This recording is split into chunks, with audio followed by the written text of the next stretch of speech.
The opinions, viewpoints, and beliefs presented on this program do not necessarily reflect those of the management, the affiliates and broadcast partners, or the sponsors. Listener discretion is advised.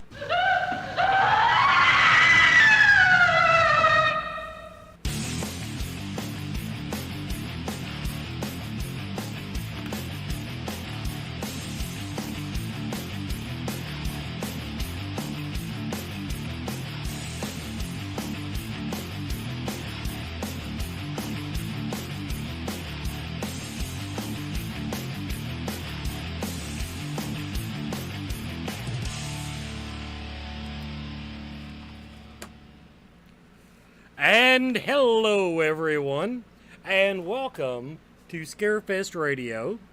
And I'm sorry we're 15 minutes late, but that's the way crap goes in my life. I'm your host, Wes Forsyth. Original broadcast date, July 6, 2018. Hope everybody came out of the holiday with their digits intact. Thought I'd throw that out there. Our guest tonight is Richard Estep. He's been waiting on me for like 30 minutes to get my shit together. My co-host tonight is Coyote Chris Sutton, who I don't worry about making him wait. Doesn't give one shit whether I wait or not. Not a bit. And we, about the 30-minute mark, we do have someone we need to... I'm not going to call it an announcement. They want me to call it an announcement. I am going to verify that someone is coming. And, of course, that is my producer's elbow that's in frame with me, if you were wondering about that. Let's see if I do love live audio and video. Everybody, we're on the ramp up now to Scarefest 2018, Scarefest X, Scarefest Rebirth.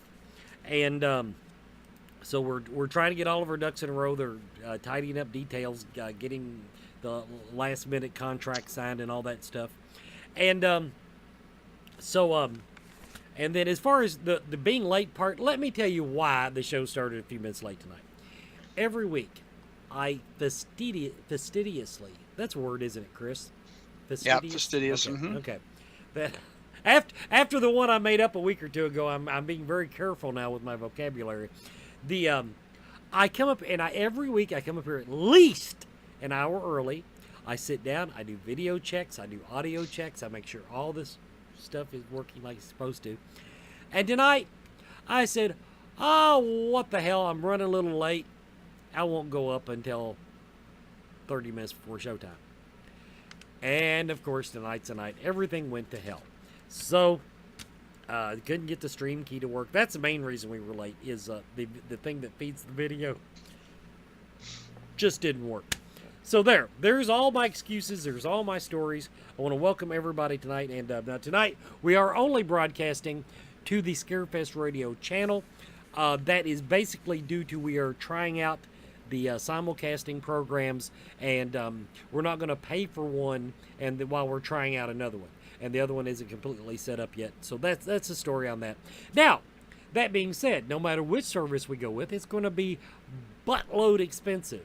And so we are looking for a Scarefest Radio presenting sponsor. And the reason for that is that I'm out of budget. We spent all of our money on the video channel. And so now this is all off budget. And I haven't had the nerve to ask Brandon and Nicole for any more money because it's, Scarefest is like 2 months away. And so, anyway, but we are looking for a presenting sponsor. Basically, that means at the beginning of every episode, it would be Scarefest Radio presented by blah, blah, blah.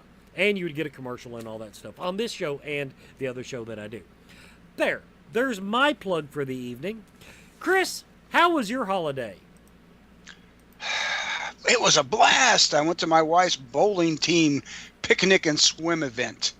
And I had about as much in common with the other husbands as you and I do politically. So you can imagine what that was like. So, otherwise, Wes and I get along fine. We just don't talk politics. But yeah, actually, we do. That's not true. We do talk politics. We do talk about it, but we're kind of far away from each other on the spectrum.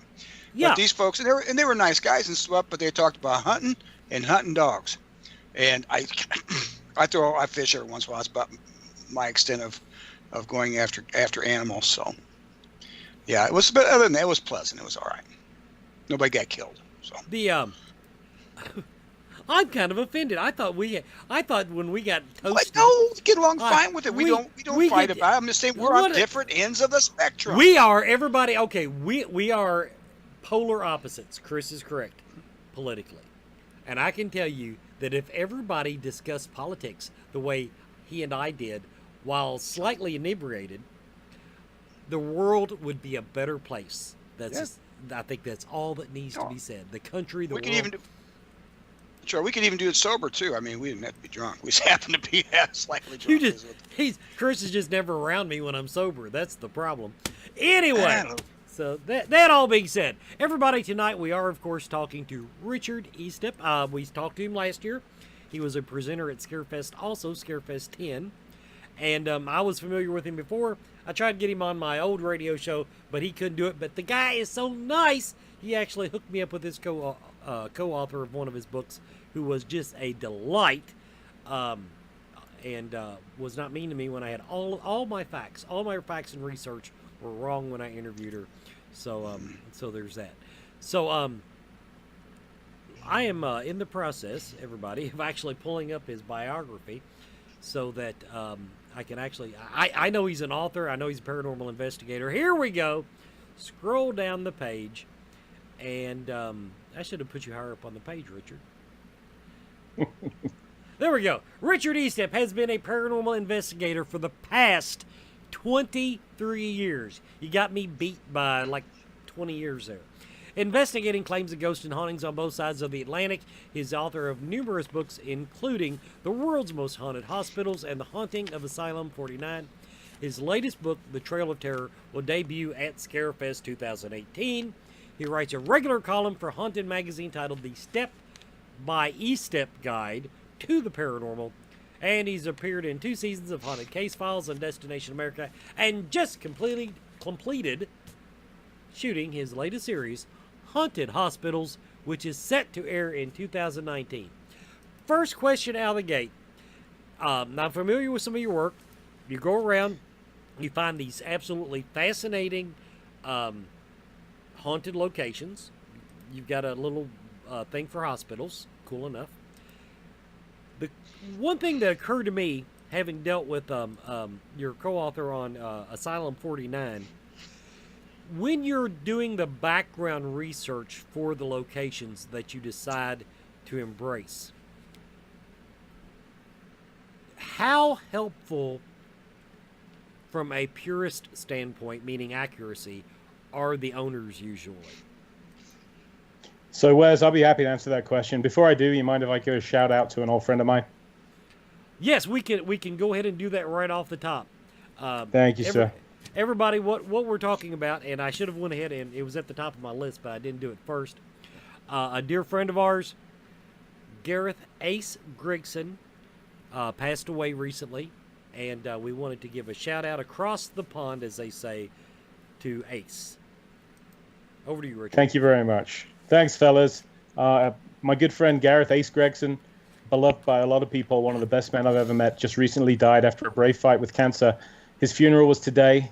Myself in America and a lot of our friends in the UK weren't able to get there to say goodbye. So hopefully everybody in the Scarefest audience will raise a glass of beer. Ace loved his lager, and say, good night, so long, Ace. You were a grand man. Amen. And on that note, so thanks for that. So Okay. your question was about the research. Yeah, the reason I ask it, okay, I know some of the haunted locations that I've gone to. The history being told by the tour guides, by the owners, by whoever, is not always above board. In other words, because they're so used to selling the sizzle, they sometimes forget there is some stake involved. How does that work in your own research? You've always got to be skeptical when there's money involved. I mean, first things first, you know. So if somebody's benefiting from this, be a little bit more skeptical than usual. And see if they're trying to sell you a story. See if they're trying to sell you a tale. And then start looking at the witnesses. How many people are making what kind of claims? And if it's the owner and their family, well, you know, that's maybe not the most credible people. But then when you start looking at bigger circles of witnesses, it gets more impressive. So I like to dig into the background of the people that worked in a location if it was a hospital. Doctors, nurses, those kind of folks, patients, see what they've experienced and see how far back those claims go. It's time consuming, but it's worth it. Have now in your experience, staying on that point a little bit, Yeah. has and you don't even have to name places, but have you come across any places that you really were interested in that you almost had to discount the upfront story? Yeah, there was one that I investigated and I did write about in a forthcoming book, which, according to the press in the UK, was one of the most haunted places in the world. It had reports of reporters that wouldn't spend the night there. This place was a portal to hell. I mean, you name it, there was a horror movie waiting to happen. So the owner was nice enough, though. He said, look, I'm interested in getting some answers, and when you investigate and write about a location, I get some free publicity, but here are the keys to my place. Why don't you move in for 5 days and write what you find? Which to me is nice and refreshing, you know, because I'm not going to spin a ghost story if there's nothing to be found. That's what I'm going to put. There's nothing to be found. And what we found was the history of the place was purported to have been a temporary morgue and all this kind of stuff. None of that stuff was validated. Talked to a local historian, a gentleman by the name of Mike Cavell, really nice guy, who did the legwork and said, yeah, we can't find any proof of these claims that so many people were either killed or laid out here. But when my team and I investigated, we got some great evidence. So the place is paranormally active, just not for the reasons that urban legend would have you believe. Everyone loves a good fish tale, right? A good story. Now, one more to follow up on that. Now, when you investigate these places, well, first part of it would be, what type of investigation are you doing? Are you bringing out all the EVP recorders, the cameras, or are you relying a lot just on your team's experiences? And the reason I ask that is, once you know the haunting is not in line with what everybody thinks a haunting is, it's very easy to find yourself asking the wrong questions to the ghost and all that. So, yeah. So, how do you investigate a place when you actually go in to find out for yourself if it's haunted? Well, Wes, my perspective's changed over the years. When I first started doing this, I was Mr. Tech. And if you couldn't measure it and you couldn't tell me to how many decimal places, I wasn't really that interested. Problem was, you run into big locations, like probably my best example, Waverly Hills Sanatorium in Louisville, Kentucky, you know, this tuberculosis sanatorium where thousands of people have died. Not as many thousands of people as you would think, but still quite a lot, you know. That number's been inflated, and my good friend Shannon Bradley Byers, I think, has got a more accurate number than the ones that are out there. But if you guys haven't had Shannon on your show, you should, and she also goes to Scarefest every year. Oh, amazing, yeah, amazing. Yeah, we know Shannon. Yeah, Shannon. Yeah. She's yeah, a buddy. Right. So Shannon did the legwork and found that, yes, you had a lot of deaths there, but still not quite the history that it's been painted, thanks to TV shows and other things. Anyway, I went out there with some good friends of mine, and we ran cables and we set up recorders, and we got about 3 hours in before we finished setting everything up. And you realize you're halfway through the night and you haven't started any actual investigation yet. And you've also generating hundreds of hours of video and audio that you have to go through, which is, you know, one of the most, I think it's the worst aspect of being a paranormal investigator, is the hours of drudgery that you never see on TV, right? Sitting in front of a screen, sitting with headphones on and listening to empty corridors and people farting at midnight and all that kind of stuff. So I still do the tech aspects, and I'm fortunate to have some fellow investigators that love doing that. That's their forte. But since I became a writer, I've been more interested in the story. I've been interested in having those kind of experiences so that I can bring that to the reader. We all know how, you're investigators, right? You know how boring this field is 95% of the time. And so when I write a book, I'm looking to distill that boredom, cut it out, edit that out, and take the reader through the good experiences. And they really don't want to read about me stringing cable for 4 hours and watching CCTV systems, you know? So the truth is that I do have some brilliant colleagues that are into all the tech, and they'll produce some cracking evidence. I tend to be the one that's wandering around in the dark, trying to figure out where the hotspots are and trying to figure out if we can make contact with entities there. Before we go to commercial break, I just want to say you fully described the reason I'm no longer active in the paranormal field. Is just that the whole watching yourself on camera for 3 days. Everybody, you're watching Scarefest Radio, and we'll be right back after this commercial message.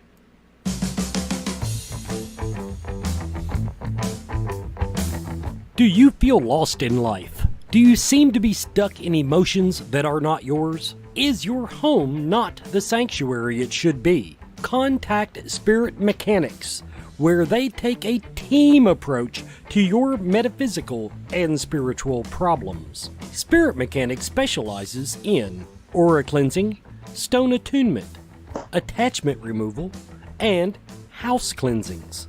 Spirit Mechanics tailors their approach to your individual spiritual path and needs. Find them every month at Lexington, Kentucky's Mystical Fair, mysticalfairlex.com, or on Facebook by searching Spirit Mechanics, that's MECHANIX.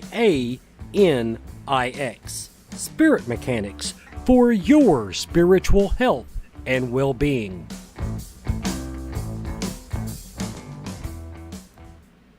And welcome back to Scarefest Radio. Seriously, check out Spirit Mechanics on Facebook. They do like three different Facebook Live sessions per week, very consistently. Kudos to them on different, forecast and predictions and just general metaphysical knowledge. So check them out on Facebook. Spirit Mechanics, MECHANIX. Chris, over to you. Okay, Richard, I read in your bio that you've been doing this for 23 years. So this is before the ghost shows. Mm-hmm. We're you and I are kind of similar. I started in 1998, so it hasn't been quite as long. But the only thing, I'm not even sure if that British show Most Haunted was on yet when I had started doing it. And no, it was 2000. I believe. Was 2000? Yeah. Oh my God! My wife and I used to watch it, just roll on the floor laughing at Derek and his antics. So and I hear over there they're still having problems with him. But anyway. What got you into it? I mean, I know a lot of people got into it. They watch Ghost Adventures or Ghost Hunters, and it looks really cool. What brought you into the field? So I grew up in a haunted house. My grandparents owned a place, and they were from that World War II generation. My grandfather fought the Japanese in Burma. He was hard as nails, so these were not fanciful people. And they had a big post-World War II family. They used to tell me stories of this old lady, this phantom old lady that would tuck the kids into bed at night. And for the longest time, my grandparents thought it was an imaginary friend until they realized all the kids were describing the same woman. And the kids were, absolutely honest. They thought this woman was real. They didn't realize that she was, in fact, the ghost of a former owner of their house. Wow. So 20-something years later, the kids all scattered, had kids of their own. When I would go visit my grandparents, I heard these stories, and I was terrified and excited. I used to lay there at night, kind of just my eyes sticking up out of the bed, and just kind of half hoping that she would turn up, and half hoping she really wouldn't, because I would probably wet the bed, Mm-hmm. And she never turned up, but I just became fascinated in the haunting of that house. And I heard about an outbreak of poltergeist phenomena that had happened there as well, all that kind of stuff. And I just took that and ran with it. So as soon as I got a library card, I would go to the library and I would just take out every book by some of the great ghost hunters of all time. Harry Price, Peter Underwood, for my money, probably the greatest gentleman ghost hunter of all. But also some of the Americans. Hans Holzer was a great one, of course. Then read stuff that was a little more questionable, like the Amityville Horror by Jay Anson. So back then, there was none of this stuff on TV. You had to get your ghost fix at the library. And mid-90s, I got the chance to go do this myself with a local group run by a fellow called Andrew Wright. And I just never looked back. Still doing it 24 years later now. So what kind of we got all this fancy gear now that you can spend thousands of dollars on. What did you start with? So you know what? People ask me today, Chris, like, what equipment should I buy? What should I get? You can do this really with less than $100. You do not need all the gadgets, all the whiz bangs, all the tech. I mean, it's nice to have apps and portals and spirit boxes. Some of this stuff costs thousands of dollars, though. What you need first and foremost is a skeptical, inquiring mind.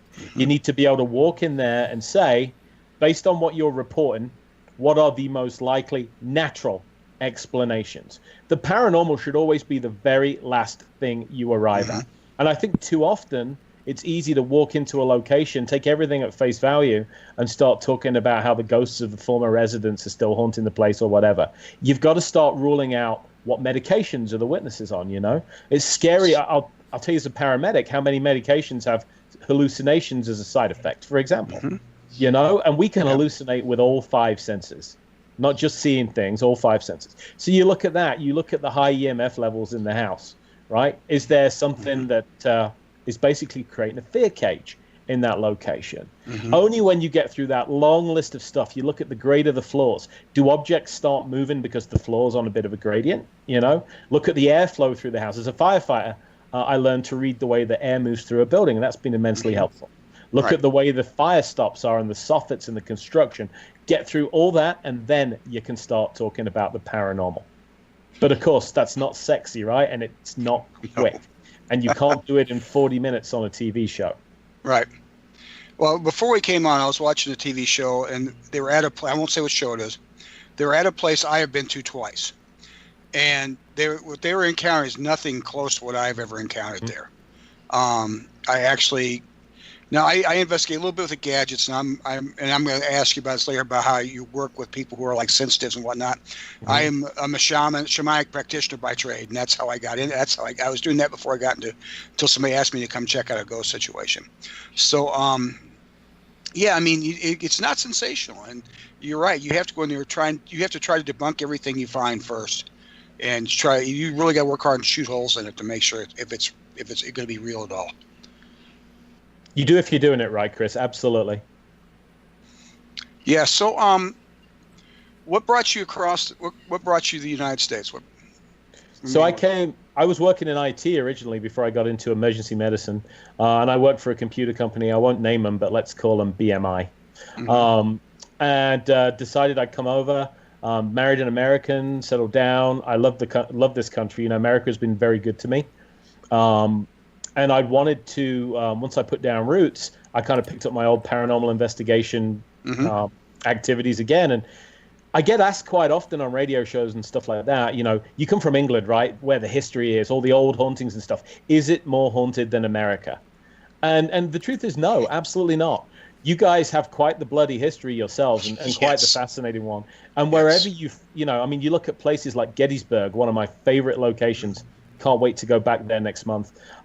You look at places like, for example, Tombstone, Arizona, which is on my bucket list. You know, you guys have quite the blood-soaked history. And where you find this intense emotion, you find ghosts. Yeah, I was at Pea Ridge Civil War battlefield in Arkansas. I won't go back to another one. It's just it overwhelms me. Or I'd have to really thinking real hard about it before I did it again. But you're right. It does invoke a lot of that sort of thing. Now, do you restrict yourself to just investigating inside, or do you ever investigate outside? You know what? I try to investigate inside because I like a controlled environment.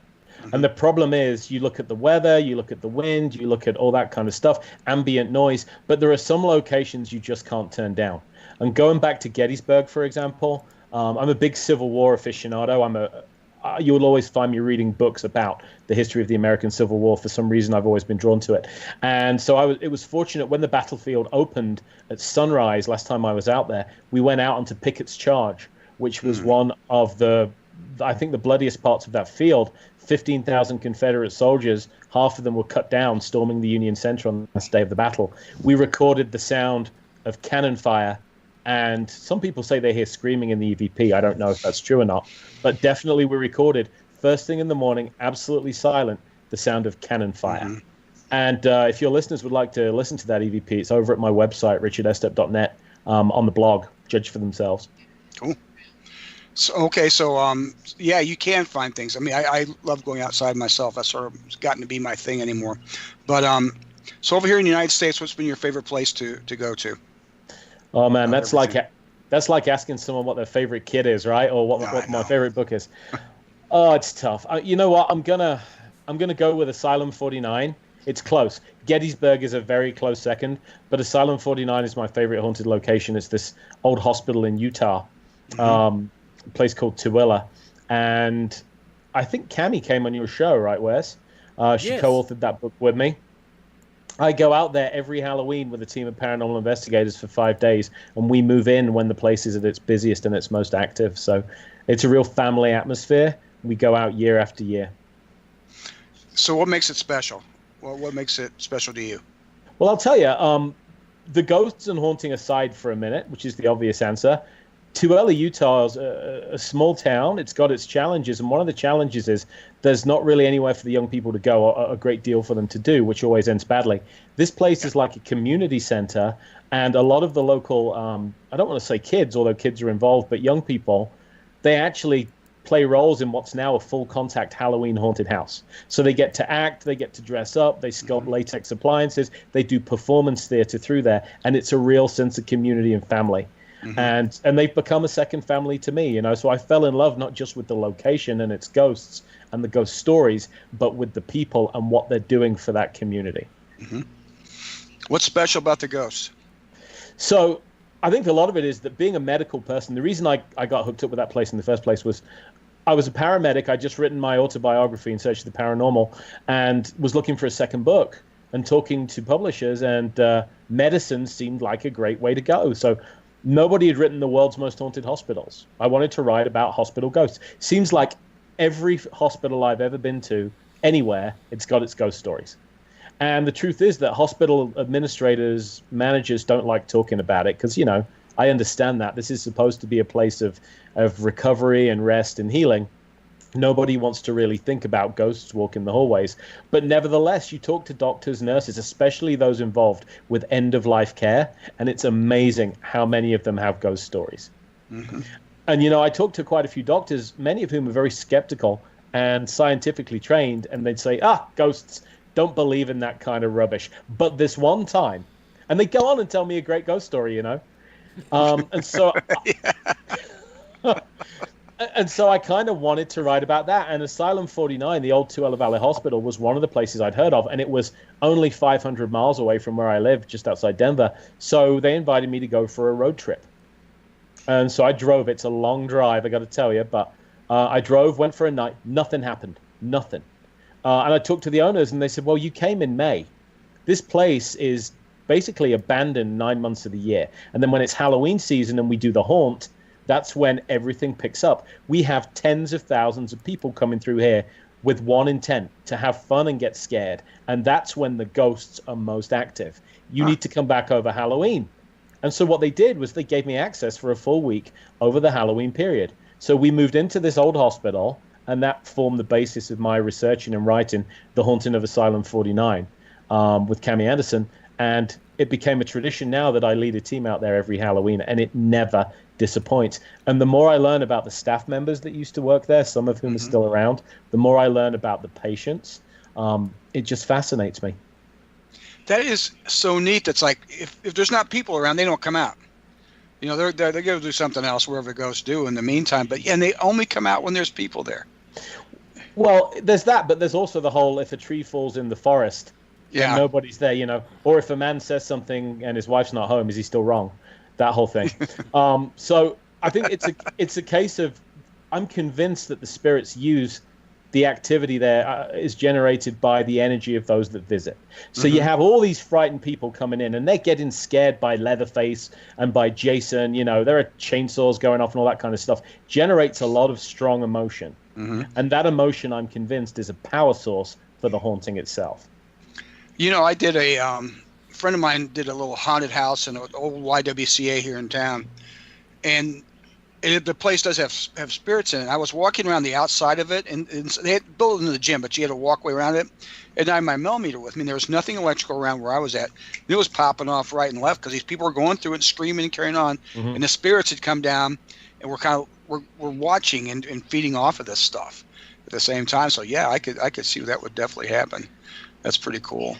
Well, and there's kind of a corollary to this. The other half of the building was a retirement home. I mean, perhaps some of your viewers and listeners have seen this show on Ghost Adventures, or we did it on Haunted Case Files. So half the building's the old hospital. The other half was a senior citizens residence home. And they just last year finally moved the senior citizens to a newer facility. So the owners of Asylum 49 bought the whole place. And we were privileged to be the first team to move in there and investigate. Mm-hmm. And the stories coming out of there and some of the experiences we had, just curl your hair. It was amazing. Yeah. Oh, yeah. Both of my parents, before they passed away, lived in nursing homes of some sort. And you just walking through the place, you can feel just, if you're, I don't care if you're sensitive or not, you can kind of get the heebie-jeebies sometimes. You get that feel, that energy is going on, that death feeling. So it's definitely there. I believe it's time for another commercial break, Wes. So I'm going to turn it back over to you, buddy. Yes, it is. It is time for our commercial break. Everybody, you're listening to and watching Scarefest Radio. Coyote Chris Sutton. Shamanism. Spiritual advisement. Paranormal investigations. Inspirational presentations. Bringing light to the darkest places for over 20 years. Go to coyotechris.com to learn more. And welcome back to more of Scarefest Radio. Okay, before we get back to our guest, Mr. Richard Estep, we're going to tell you, our official confirmation tonight of a guest, DJ Trey. Now, DJ Trey is, he's doing the VIP ball and God knows what else. But yes, DJ Trey is the official DJ of the Scarefest for 2018. You knew it was coming, but there it is. Now, Trey's a good egg. He's a good guy. Good DJ. Nah, he's a great DJ, but ever since he gave me drinking advice and I found out that he actually just goes to bed at like 10:30, and no. Well, you listen to it. Anyway, but he was telling me how to get over hangovers and everything, Richard. He said, "No, you got to drink. Is it not Infamil? What's Pedialyte?" Huh. That makes sense. Well, it does make sense. But then I went to look him up when his set was over. Oh, he went to bed. I'm like, well, that's how you beat a damn hangover. So anyway, DJ Trey is our announcement tonight. Now, first of all, I do want to ask you a quick question, Richard. Now, what made you transition from the computer field to the medical field? Did you just decide there was no future in computers? No, 9/11 did. September 11 I was sitting in my office. I watched the towers come down, and at that point, I missed the guys I was in the Territorial Army in Britain, and I missed the camaraderie of being part of a group of soldiers, and even just in the reserves. And so I was looking at going in the National Guard or the Army Reserves. And 9/11, I was so blown away by the courage shown by the first responders, especially the fire department in New York. I said, I want to do that. I want to serve my community here. I want to pay something back to this country that's been good to me. So I volunteered at my local fire department, signed up right that day, and I just retired last year, actually. So I ended up serving for 16 years. Along the way, became a paramedic, became an EMT first. You really have to be an EMT to be a firefighter in the U.S. Liked it enough that it became my career, went to paramedic school, and here I am today. I don't miss IT one single solitary bit. I sleep a lot easier now. Well, God bless you, and thank you for your service to the country. Definitely. Now, this is kind of feeding off a conversation we had before the show. Richard, I decoded Amber's message. Okay. She said, can you please ask Richard about his... Okay, here's where the confusion came. It was supposed to say second, and she put 2 in D. And I'm like, and I thought the 2 was a misprint, and so I'm, near-death experience was... She wants me... Apparently you are doing 2 topics, and we only have 1 on the website. Yeah. So, okay, what we're going to do, first topic. Now, that's one we actually have on the website, and it is based on the title of one of your books, The Devil's Coming to Get Me. And the book is about the haunting of Malvern Manor. Give us a quick synopsis of what we can expect from that seminar. So Malvern Manor, if your viewers, listeners are familiar with it, they probably saw it on Paranormal Lockdown with Nick Groff and Katrina Weidman. It's this retirement home in Malvern, Arkansas. Excuse me, I beg your pardon, Malvern, Iowa. I was thinking about Arkansas because of the Civil War stuff earlier. Now everyone in Malvern's going to kill me. Malvern, Iowa. And it's been abandoned for quite a few years. But I'd heard that it was one of the most paranormally active places in the world.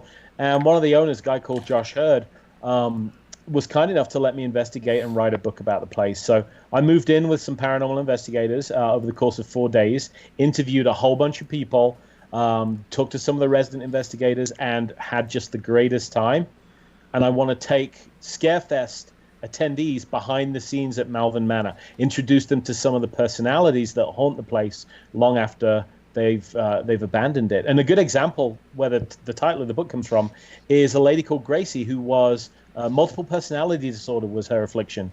So the nursing staff would hear this sweet old lady from her room at night. They'd hear a man's voice, a gruff voice, and it was saying over and over again, "The devil's coming to get me. The devil's coming to get me." And when they go see who was in Gracie's room, the voice was coming from her. So the nurses sat down with her one night, and over the space of a little over an hour, documented 13 distinct personalities and voices coming from this one old lady. So The Devil's Come to Get Me just seemed like a great title for a book, and it's the title of the presentation where we'll go behind the scenes at Malvern Manor, look at some of the evidence, look at some of the ghosts, look at some of the history, and I hope attendees will come see me at Scarefest to learn about that. And if I could, Jim, what's my just interject for a second? It's why I had one of these synchronicity moments. That's kind of funny. Richard, I just spent the last weekend with an event with Josh up in for our school up in Iowa. The detention. Yeah, the 2-day detention. That's right. We were up there, and we had a great time, and it was just kind of like, oh my God, he's talking about Josh, And actually, I'm planning on something for Malvern maybe early next year, so I'm looking forward to heading up there. But yeah, I'm sorry, I just had it's one of those synchronicity things, and we'll talk more about it in Kentucky. But man, give me a shout. I'll come out there if you're interested. Cool. So speaking of synchronistic, I'm doing Farrar with fellow investigator Eric Benson and Stephen Widener. I'm there in September. I'm writing the book, or a book at least, about the Farrar haunting then. I'm moving into Farrar for 4 days. I've kind of fallen in love with Iowa, haven't been to Malvern. So I'm doing the Squirrel Cage Prison. Mm-hmm. I'm going to be doing one night at Villisca. Yep. And Johnny Hauser very kindly phoned into my Malvern investigation. This was kind of cool. So Johnny's had experiences at Malvern Manor, and he was calling out over my cell phone. He couldn't come over because it was date night, which, that's a pretty good reason in my book. Yeah. And Johnny's calling out questions. He's actually sitting downstairs in the Villisca axe murder house, and he hears from above him, here's this banging when he would ask questions. So answers are coming in knocks from the ceiling at Villisca. Very, very crazy, creepy. And there is supposedly a link between those two buildings. Did you know this? Yes, I heard that. Do you know what it is? Yeah, it's the murder of one Villisca. Supposedly went to Malvern right after that and stayed there. It's theorized, because Malvern is basically a big railroad hub. So It's a big stop on the railroad, and it's been theorized that this killer, who was probably riding the train tracks, riding the railroad, stopped at Malvern either before or after, or maybe both, killing those poor 8 souls in the Villisca axe murder house. Okay.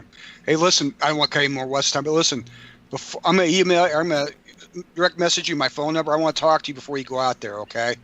About some of the stuff that we did, if that's cool with you. I would love to hear what you guys did. Okay, I'll send you I'll talk to you later. That's cool. My problem is now, knowing that you're going to Farrar for 4 days, is I fear for your safety being around William Kunkel that long. He and his wife are the sweetest people in the world. Don't worry a thing about him, Richard. Oh yeah, I just if you just don't kill yourself or something like that. No, William's great. He's a lot of fun. He's a lot of fun. Well, you know what I don't get, guys, is you talked earlier, Wes, about looking at the history of a location. From everything I can gather, there's no reason for Farrar to be as haunted as it's supposed to be. It's your garden variety old school. Right. So why, we hear the stories of the principal and I've talked to several investigators I trust. Sarah Stream is one. Jonah Jones is another guy that's had a lot of experiences there. These guys all say that place crawls, and I can't figure out why it is. Part of what we did when we were there, and I'll give you a bit of the story now, it's because of the ground it's on. It's high energy. I've talked to a couple people. David Roundtree had been there when they did Ghost Stalkers, and he and I have been talking about it for a couple of years now.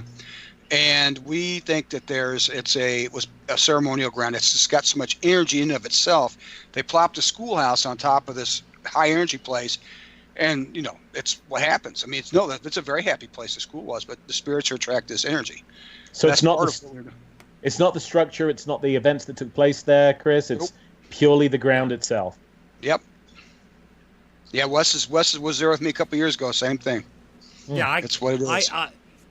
And they don't tell you about the axe murderer in the basement. No, I mean they tell you the reports of what people have cited, but they are right up front that there's there's really no reason for the building to be haunted other than the fact that it was a school, and that is a fond memory for a lot of people.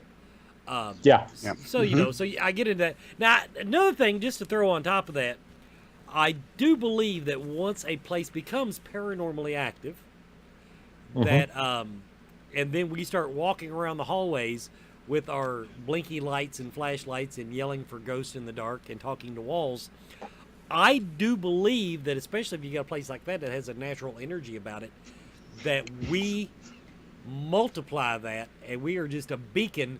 Any dead-ass person walking up and down the road says, "Ooh, look, there's the party," and I believe that's what Waverly is.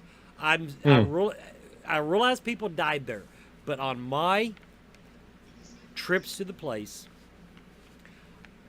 I am just thoroughly convinced that the ghosts are not the original occupants. Not saying it's not haunted. I'm just saying that if you put enough people, and Bobby Mackey's is another example, but if you put enough people walking around the halls with flashlights saying "touch me," shit's gonna happen. Well, I would agree with that based on talking about Malvern Manor real quick. One of the famous ghost stories there involves a spirit called Inez. Inez was a young girl who, if you watch the TV show Paranormal Lockdown, supposedly hanged herself. There is some speculation about was it intentional or was it accidental in the closet upstairs. Now, Inez had been taken in by other family members, and when she found out her birth mother was coming to claim her back, she was found hanging by her brother in a closet a few hours after that news was broken. Anyway, great story, and for the longest time, investigators would be told this story at Malvern Manor. They would walk up and down the hallways. Josh hired a private investigator, not a paranormal investigator, to dig into the history of the place. Lo and behold, he finds that the hanging story is genuine, but it didn't take place at Malvern Manor. It happened at a private residence a few blocks away. So, is that really a little girl from over a century ago that's haunting a place she never visited? Or because of the tale, because of the story that's been told over and over again, and the number of investigators that have gone in there calling out to Inez and have gotten intelligent EVPs, have they created their own haunting? Is this a thought form, like the Philip experiment, I'm open to the possibility of a thought form, but I have this little thing that I call tourism ghost. And they are ghosts that show up at places that are frequently ghost hunted because they want the freaking attention. They just, and just like the creeper. Now this is getting all metaphysical on you. This is something my spirit guides told me, but I could not sense anything dark and evil about the creeper. Although lots of people have seen him at Waverly Hills, and I think this is just some dude, some ghost that said, "Watch me make these people shit their pants," and it stuck. And I really and a lot of these stories I think are where people are calling for like that little girl, and there's some ghost walking by that says, "You know what, dude?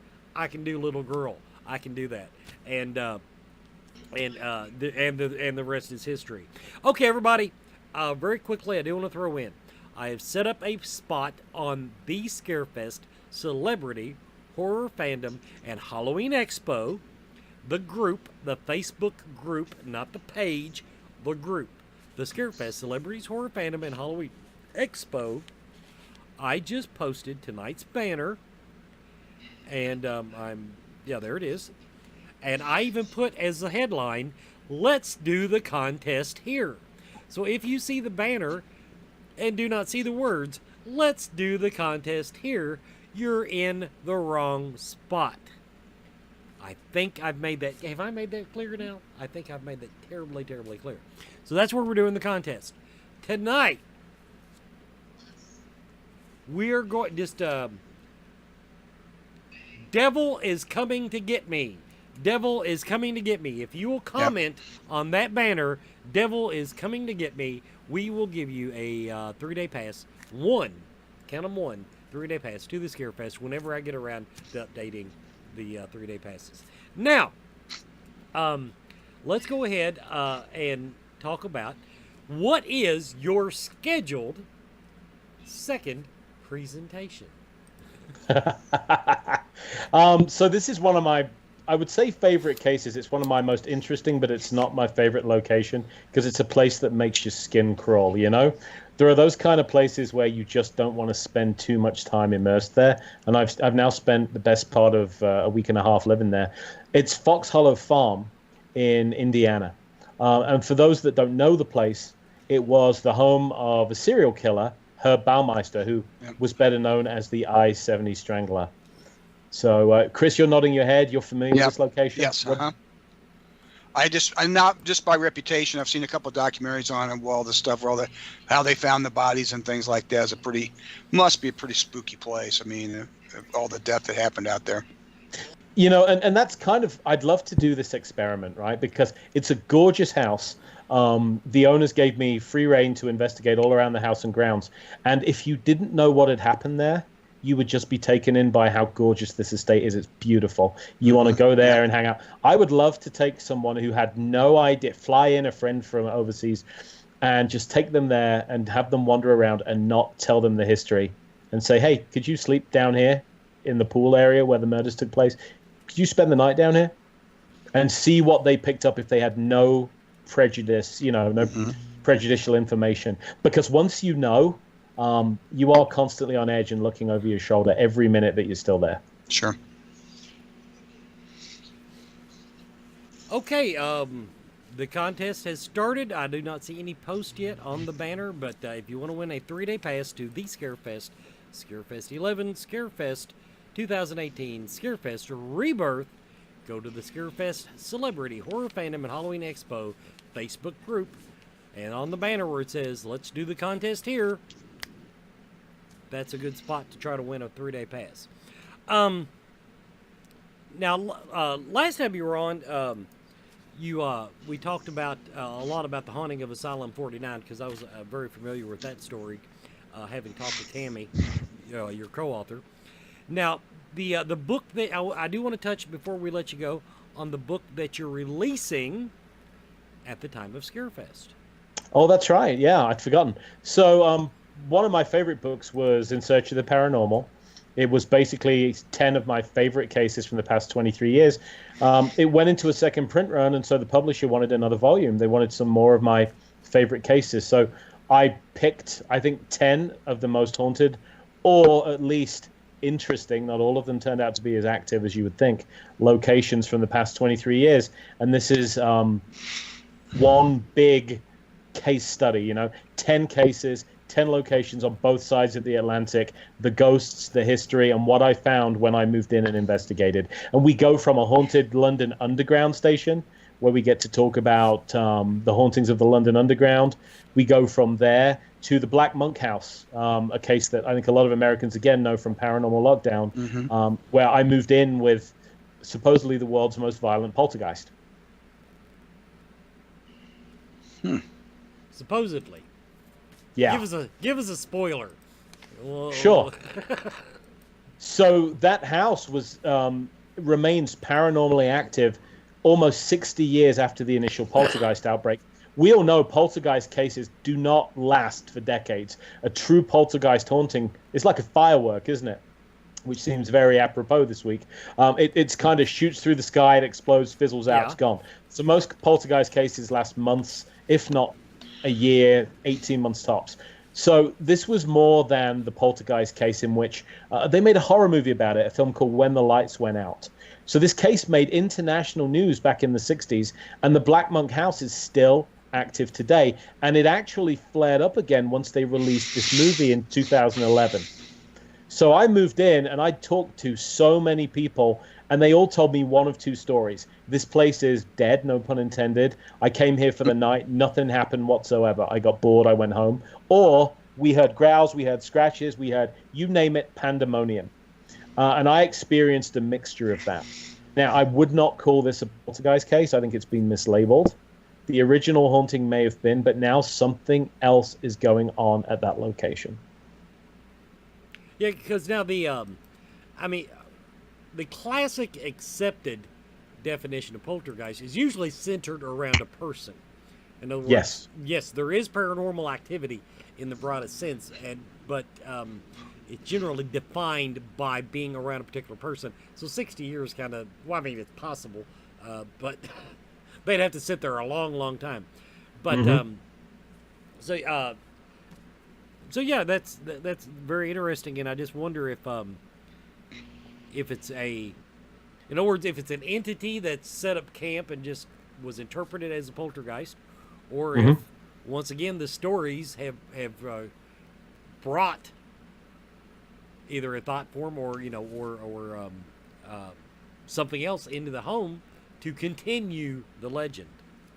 I don't think there's actually two mutually exclusive things, whereas I think both have more than a grain of truth in them, both explanations. This house, and the owner will be quite honest with you, he'll tell you he does very well out of it financially. He gave me the keys at no cost, no money changed hands, and again he said, write about what happens. So for the rest of the year, though, this place has a constant parade of paranormal tourists and a few serious investigators. And I think, again, you've got that constant food source coming in. All that free energy, it's either going to create something or something is going to be opportunistic, like you said, guys, grab onto it and use it for its own purposes. Maybe both. Well, everybody, we're at the end of the episode. This has been Scarefest Radio. It's been great talking to Mr. Richard Estep. And everybody, check out his website. Let's get him a plug in here. RichardEstep.com or .net. I'm sorry, RichardEstep.net. And don't do like me. For some reason, I always want to type two P's on your last name, but it's Richard Estep, E-S-T-E-P. It's a stupid American thing. Don't worry about it. Then you type with an accent, Wes. That's what's going on. Yeah. I type with a lisp. Anyway, so this has been. Check out his presentations at the Scarefest coming up in September. I believe that's 14th through 16th. I should write this shit down. Everybody, this has been Scarefest Radio.